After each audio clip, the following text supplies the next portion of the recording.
నీకు తెలియదు ఆయన మాట్లాడినట్టు. నీ కోసం, నీ పక్షంగా ఆయన మాట్లాడాల్సిన వాళ్ళతో మాట్లాడతాడు.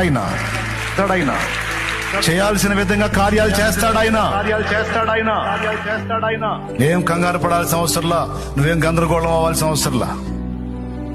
ఎవరితో మాట్లాడితే నీకు మేలు కలిగిద్దో, ఎవరితో మాట్లాడితే కార్యాలు జరుగుతాయో మాట్లాడాల్సిన వాళ్లతో ఆయనే మాట్లాడుతాడు. దిగులు పడద్దో.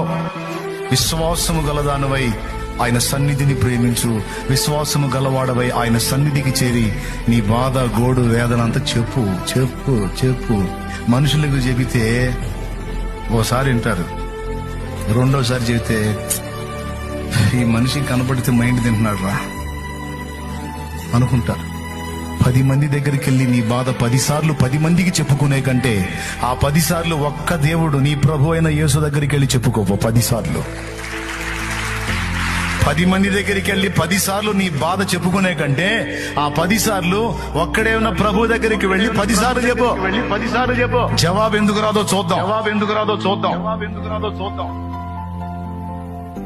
ఆత్మ సంబంధులు, పరిశుద్ధాత్మ నడిపింపులో ఉన్నోళ్ళు, ఆత్మచేత నింపబడ్డోళ్ళు, యేసులో ఎదిగినోళ్ళు, యేసు ఏంటో రుచి తెలిసినోళ్ళు ఆ పనే చేస్తారు.